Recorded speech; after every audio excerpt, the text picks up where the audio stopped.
Hello again. Today we're going to be looking at the second Psalm of Ascent, which is Psalm 121.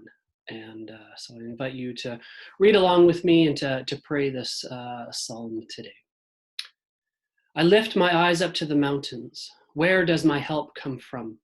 My help comes from the Lord, the maker of heaven and earth. He will not let your foot slip. He who watches over you will not slumber. Indeed, he who watches over Israel will neither slumber nor sleep. The Lord watches over you. The Lord is your shade at your right hand. The sun will not harm you by day, nor the moon by night. The Lord will keep you from all harm. He will watch over your life. The Lord will watch over your coming and going, both now and forever.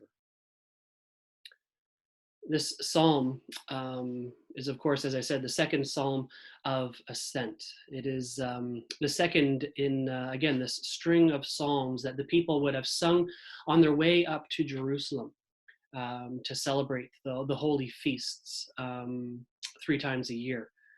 After singing the first psalm, Psalm 120, which is a psalm of repentance, or a psalm literally of turning, of making a decision to set out on a certain pilgrimage, on a certain way of life, their second song would have been then this one, this song of petition for God's protection.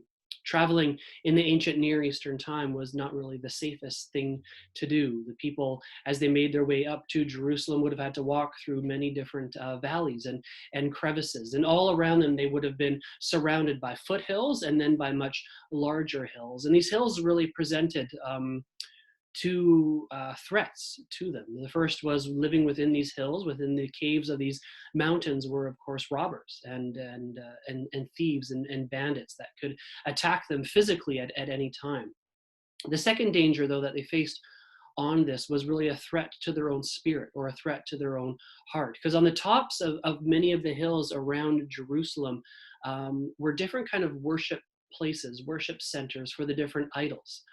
The pagan idols that were around back then. So on the high places, on the top of these hills, you had different Asherah poles where people would go and worship the idol Asherah. You would have groves of trees, and within these groves, you would have different shrines. And within those shrines, you would have both male and female temple prostitutes, places where you could go and kind of deviate off your journey to participate in acts with these prostitutes and somehow think that by doing that, you could grant greater fertility to your land, that you could somehow be granted safe passageway on your travel, or you would just kind of give in to temptation and deviate to these different shrines for your own physical pleasure, of course. But the psalmist is asking, I lift my eyes up to the mountains, and where does my help come from? In these times of trouble, where do I look for help? Do I look to different idols, or do I simply look to myself to try to fight off these bandits? And of course, he concludes with confidence, my help comes from the Lord, the maker of heaven and earth. On our own pilgrimage in life, as we make the decision to set out to try to follow the way of the cross, to try to follow Christ ourselves, we of course are faced with many different harms along the way. I think we all know by now that just because we maybe call ourselves Christians and are Christians, that doesn't preclude us from a life of difficulty, a life of trouble, or the different harms in life. But again, we ask ourselves, as the psalmist does, we look around, and where does our help come from? Do we rely simply on ourselves and our own strength to kind of bully our way through life's difficulties? Do we look simply to the government to help us? And even though maybe they're doing good things, is that where our ultimate hope is? Or do we look to the other side of the spectrum? Is our ultimate hope in those who protest the government and then simply stand up for their own rights? Where does our help come from?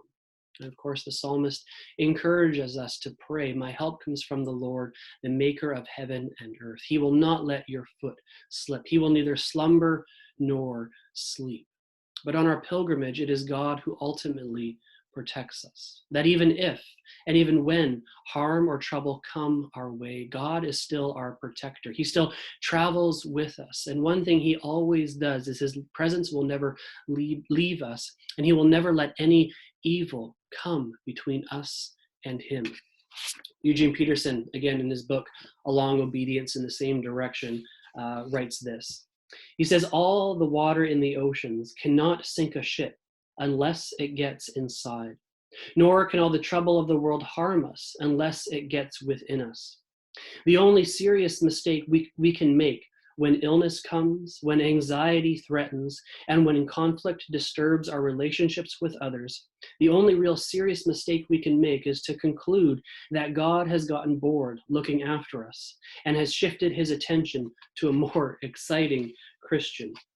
And later on, he writes, the difference is that each step we walk, each breath we breathe, we know that we are preserved by God. We know that we are accompanied by God. We know that we are ruled by God. Therefore, no matter what doubts we endure or what accidents we experience, the Lord will guard us from every evil. He guards our very life.